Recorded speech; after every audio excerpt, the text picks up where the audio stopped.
Ngayong araw mga guys, nandito nga po pala tayo sa may Binangonan Plaza dahil may laro nga pala ngayon dito sa Municipal Meet at semifinals na nga din pala to. BGL Titans nga po pala yung magkalaban dyan versus Clermont at syempre umorder din sila sa atin ng pastilog para pagkatapos ng laro nila meron silang food trip. Kaso lang semifinals pa lang to pero champion kagad si Cap Robin Padilla. Kaya magandang laban talaga to dahil labanan to ng mga magagaling na head coach. Kaya kung wala kayong ginagawa ay samahan nyo muna kami dito sa aming trip. Let's go!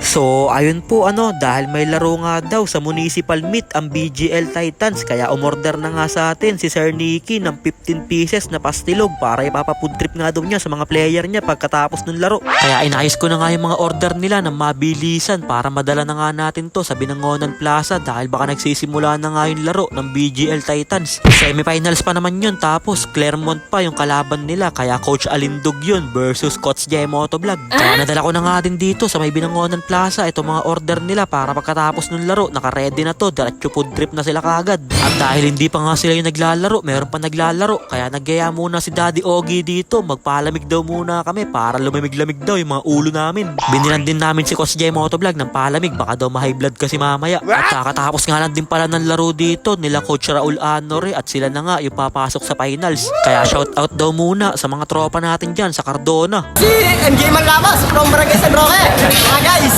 Pastilog pare! Pastilog! Dali na talaga iyan pare, pastilog. Gagalingan daw ng BGL dito para mag-ready na daw kayo bukas pagka kayo yung makakalaban nila sa finals. Kaya nagpakitang gilas kagad dyan si Anya Nuevo at nilamon lang niya doon yung depensa ni Chaknu. Sabay pinagbabangga pa niya dito si Chaknu. Kaso lang kakasimula pa lang mainit kagad yung kamay ni Cap Robin Padilla. Nagpakawala kagad dito ng isang 3 joints. Pero hindi pumayag dyan si Terdy Nicandro at binawi kagad yung 3 points na yun. Buti na lang talaga hindi ka nagmana kay J-Nox. Kaya na kay King Kong dito dumire-diretso sa basket biglang tinir drugs. Talagang naghahapit kagad dito si King Kong first quarter pa lang. Pero mainit ata dyan ang kamay ni Terdy Nicandro at nagpakawala na naman ng isang 3 joints. Mukhang maganda ang gising ni Idol. Mukhang kakatapos lang makipag-holding hands kaya ma-shooting. At mukhang kakatapos lang din makipag-holding hands ni Cap Robin Padilla kaya ma-shooting din siya dito. Nakakadalawang 3 points na si Cap Robin Padilla at hindi pa nga din tapos siya dito. Dumire-diretso pa sa basket. Pinahanis lang yung bantay niya dun. Kaya tuwan-tuwa sa kanya dyan si Daddy Ogie, isa kasi kapitana. At bigla na nga din dumating dyan si Bepe. Mukhang pipitik siya ngayon dito sa Binangonan Plaza. At dahil meron na nga namimitik, kaya nagpakitang gilas kagad dyan si Chaknu. Ayan humiga kagad siya dun sa may ilalim ng upuan. Pero grabe sipag yung pinapakita dyan ni Chaknu. Pagkatapos niya malaglag sa may upuan, tumayo kagad siya para dumepensa.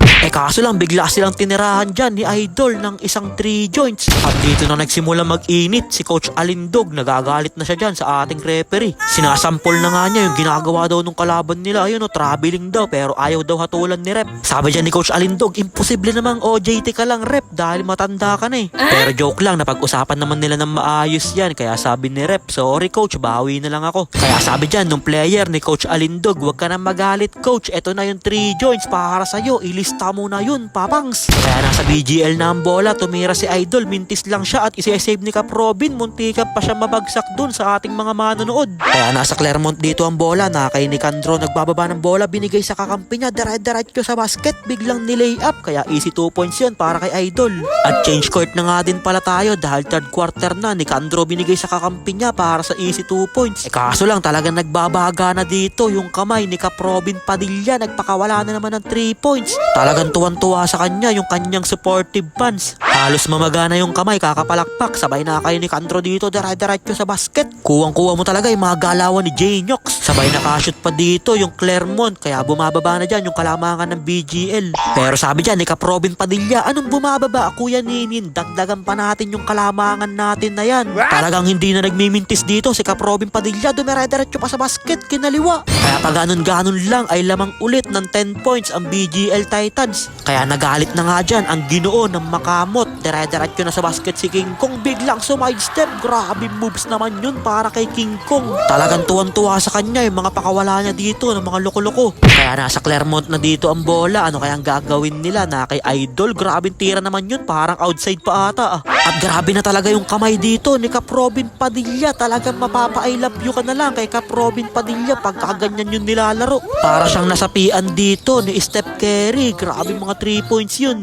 At nakapass break pa dyan si King Kong. Dire-diretso sa basket. Easy layup yun. Pero sumagot naman kagad dyan si Idol ng isang 3 points. Ang ganda bumitaw ni Idol. Talagang nasa ere pa lang. Alam mo na kagad napasok. At nagpakita din si Idol dyan ng Wara moves. Pumasok pa yung tira na yun. Kaya nakiter din ni Candro. Dire-diretso sa basket. Pero traveling ata yun. Kahit nanonood lang ako, alam ko traveling yun eh. Pero sabi ni King Kong, okay lang yun. Good na. Hayaan mo na. At naka 3 points na naman dun si Idol. Bang ganda talaga bumitaw ni Idol. Bagay na bagay ka talaga maging shooter. Kaso lang lamang pa din ng 10 points ang BGL Titans at dinagdagan pa ni Cap Robin yung kanilang kalamangan dito. It's over na daw sabi ni Cap Robin dahil nagliliyab na yung kanyang kamay. Pero hindi pa sumusuko dyan ang Chakno ng binangonan. Dire-diretso sa basket, may kasama pang foul and 1. Talagang nilamon lang ni Chakno yung bantay niya dun na parang yung burger. Kaso lang ayun na pala yung huling shoot niya dahil magbabakasyon na sila ngayon sa Boracay. Kaya pasok na sa finals ang BGL Titans at ang makakalaban nga pala nila ay Sunnyvale. Kaya tinawag muna dyan sila Ma'am Shay saka yung mga naggagandahan natin ng mga teacher sa BGL Titans dahil magpipicture nga daw muna sila sa gitna. Syempre hindi pwedeng puro mga player lang yung magpipicture. Dapat kasama dyan yung mga naggagandahan natin ng mga teacher. At nandito pa pala sa BGL yung teacher ko dati nung nag-aaral pa ako dyan sa BGL. Kaya congrats po ulit sa magkabilaang team sa napakagandang laban na pinakita nyo. At syempre congrats din sa BGL Titans. Galingan nyo sa finals. Magandang laban nga din pala ng finals yun dahil Coach Raul versus Coach Raul. Kaya abangan natin yung finals ng BGL Titans versus Sunnyvale. Tignan natin kung sino ang unang hahawi. Pakanan. Pero kakatapos pa lang na semis, champion kagad si Cap Robin Padilla. Sana all. Kaya tamang food trip muna dyan yung mga atabs natin sa BGL. Sana nagustuhan nyo yung food trip nyo na pastilog dahil niluto ko yan na may kasamang pagmamahal. At syempre thank you din po kay Sir Nicky saka kay Ma'am Shay sa pag-order sa atin ng pastilog.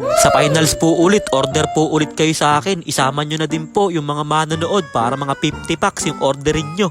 Aray ko. Kaya pagkatapos nun laro nila dahil meron pa ako natira na mga paninda na pastilog ay ipapa-order ko pa ulit yun. Kaya uuwi na nga din ako sa may bahay namin. O diba Sir Nicky, sabi sa inyo isama nyo na din yung mga manonood. Ayun o, bantakaw nung pants na yun, panay ang food trip. At pag uwi ko nga sa bahay ay bigla na nga umorder sa atin si Telman Bojek dahil may liga nga daw siya sa Makamot at ipapa-food trip nga daw niya to sa mga masisipag niya mga komite. Kaya sa mga nagpapaliga dyan, pagka wala kayong maisip na ipapa-food trip sa mga masisipag niyong komite, mag-chat lang kayo sa akin at de-deliver ko kagad sa inyo. At nandito na nga ako sa may barangay Makamot, kaya salamat Telman Bojek. Kaya yun lang mga guys, maraming salamat nga po pala sa walang sawang pagsuporta at sa palaging panonood. I-follow nyo na si Ninin Vlogs para sa mga susunod pang vlogs. Mag-ingat po kayo palagi. Bye bye yo!